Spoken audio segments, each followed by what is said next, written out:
Hello, and welcome to this video about Floor 6 of the Abomination Vaults. In this video, we go through a general overview of the floor, key encounters, side quests, and more. There's a lot of content on this floor, especially in comparison to Floor 5. While it has always been the goal of these videos to highlight the most important information, I feel that for this floor, a lot of stuff is important, interesting, or just freaking cool. In order to keep this video as concise as possible, I am focusing on the essentials, but I want to stress that there is so much good stuff on this floor that you can read all about in the adventure path. Just like previous videos in this series, this video is filled to the brim with spoilers. If you are playing in an Abomination Vaults game, or will soon be playing in one, stop this video and go and treat yourself to something nice. Go on. You deserve it. With that out of the way, let's dive deeper into the vaults. The 6th floor was originally designated as a support for the arena on floor 5 and as laboratories for the creation of new monstrous soldiers. New monsters were tested in the arena, and those who survived were made ready to join Belcora's army. Back then, Jafaki was already in charge of the flesh warping necessary in the process, and after Belcora's death, they organized a rebellion against the overbearing bone devil Tarkana, who got too much in the way of Jafaki's work. Jafaki's single-minded focus is dedicated to their flesh warping arts. They do not bother with admin or actual management of this floor beyond their laboratory, and so most other non-Sugathi inhabitants are mostly left to their own devices. Jafaki even doesn't mind the fact an actual bar sprung up on this floor, but more about that later. Ceilings on this floor are between 10 and 15 feet high, with the exception of a few rooms. The smell of chemicals utilized in flesh warping and other experiments dominates this floor, except for the area around room 11, where the scent of fungus beer and cooked food wafts out of the Warp Brew Tavern. Most rooms have no lights, as all inhabitants on this floor can see in the dark. Led by Jafaki, the Sugathi are the dominant faction of this floor. Sugathi are alien-minded creatures that originate from the Darklands and follow strange orders most other people of Golarion are unable to comprehend. Belcora encountered Jafaki and his ilk in the Darklands while working on the vault's construction. The Sugathi showed an unusual eagerness to assist the sorceress, and she gladly incorporated them into her plans. The Sugathi are a very hands-off faction. Like their leader, these creatures are focused on their work.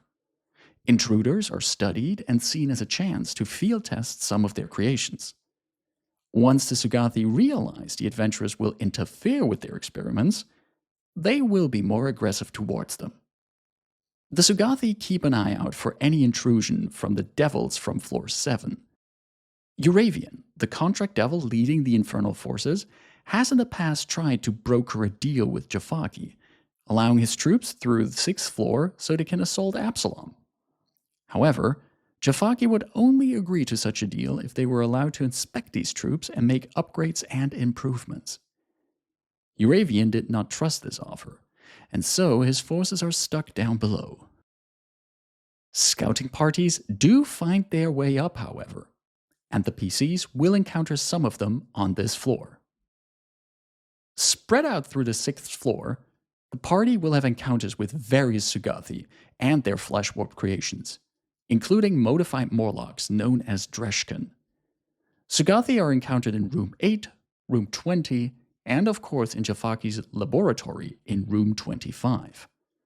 More on that final room later. Considering their inquisitive nature, I think it makes sense to have the Sugathi wander around the floor, especially once the PCs start killing their creations and causing havoc.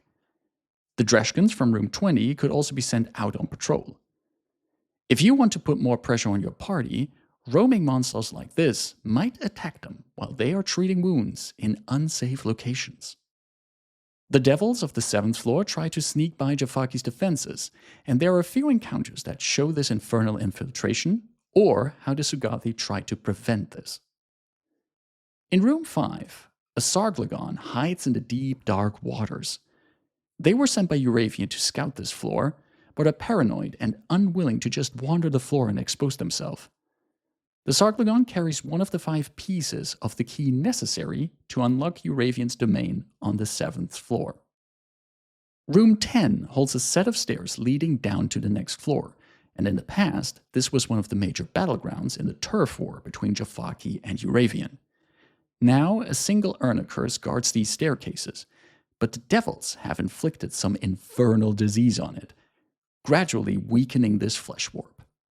It is permanently frightened too, but still an impressive foe for a party of adventurers. Its tentacles have a reach of 20 feet and can inflict a stunned condition. Its Soul Scream ability inflicts Stupefied, which is especially detrimental for spellcasters. The final encounter with devils on this floor is in room 24. In this former torture chamber, a Barbazu and 2 Zabubs are establishing a foothold. The devils will also fight the PCs, but flee when reduced to fewer than 15 hit points. I do think that this encounter could also be a social one. Depending on your party's willingness to parley with devils, and especially if they had successful conversations with devils like Korlog on previous floors, they could present themselves as potential allies in the fight against Jafaki. The Barbazu might consider to not fight the adventurers, while one of the Zabubs returns to Euravian to report about these wildcards that offer new opportunities for the devils. Sitting in the heart of this floor is the Warp Brew Tavern in room 11. This used to be one of Belcora's elaborate dining halls, but has slowly become the social epicenter of this floor. Jafaki does not mind that potential candidates for their flesh warping wait here, drink, eat, and bet on whoever will be transformed next. The Warp Brew Tavern patrons and personnel start out as unfriendly towards the PCs, but that might change depending on how the adventurers treat them. If a fight breaks out, the manager of the establishment, Vishari, joins the fight together with the Drider bouncer Lalazangs. The Warp Brew Tavern also has a resident band known as Shadow Malice.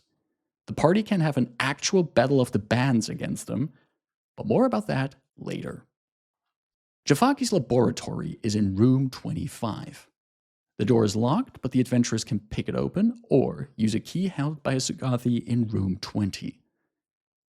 Jafaki is driven by their urge to create the perfect soldier, and in the past centuries have spent a vast amount of resources and bodies on this endeavor. They do not care for the return of Belcora, and might not even know she has returned as a ghost. Being disturbed by the PCs is considered an act of aggression, and Jafaki will try to subdue them to add their bodies to the pile of experimentation materials. Jafaki has a Drider guard in this room who would take a position on the front lines against any invaders. The Drider can also position himself on a 25-foot high ceiling to lob fireballs and other spells at the adventurers. Jafaki will use their spells, wands, and concoctions to annoy and hinder the PCs, while the Drider damages them. Both the Drider and Jafaki fight to the death. One final encounter that bears mentioning is the Shanragal Behemoth in room 26. The PCs might have spotted it earlier, and it is even more impressive from close up. The Behemoth is a terrifying creature to fight, and fortunately can be easily foreshadowed and does not immediately fight the party when they enter the arena. Not only is the Behemoth a level 9 creature, it also has a reach of 15 feet and can grab enemies easily. Once grabbed, its sapping squeeze inflicts persistent bleed damage, and it even has a ranged attack. A party that is completely unprepared for this encounter can get into dire straits here. However, if the party has recalled some knowledge to learn of potential weaknesses and make use of the large size of the arena, they can overcome this titanic creature. It won't be easy, but it sure will be memorable. Room 3 holds some earth elementals in the form of a living landslide and sawhounds.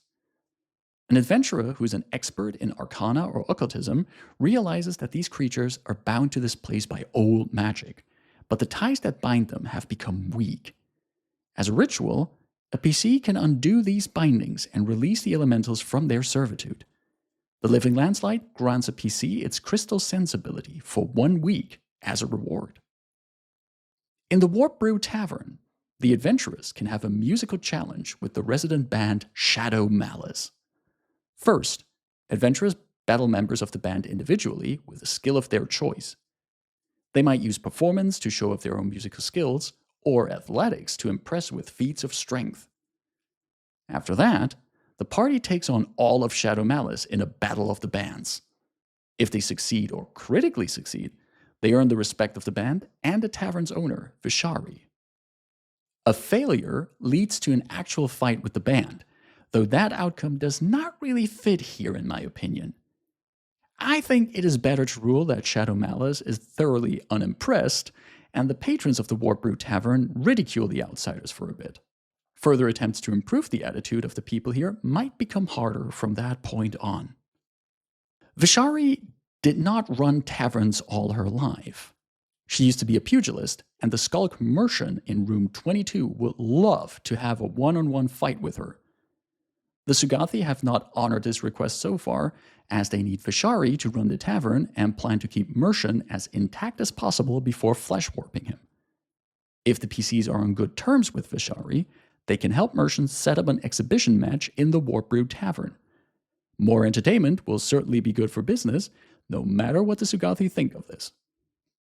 Jafaki is working in his laboratory in room 25 on creating the perfect soldier in the form of a flesh golem. This work in progress is currently attached to occult machinery, which the PCs can destroy. If they do, the necromantic energies within search through the vaults in search of another body to animate. If the adventurers did not destroy the fleshy statue of Balcora on the 3rd floor, these energies will animate the effigy. The newly born flesh golem will then instinctively chase the PCs and try to destroy them. The portal on this floor is in room 13. This floor clearly foreshadows the devils on the 7th floor. If you want to make their presence even more clearly felt, the patrons at the Warp Brew Tavern could share gossip about how Jafaki has been putting a lot of effort in securing the ways further down, and that some Morlocks have spotted devils sneaking through the hallways. More informed inhabitants on this floor, like Vishari or Lalazangs, might even talk about the rivalry between Jafaki and Euravian.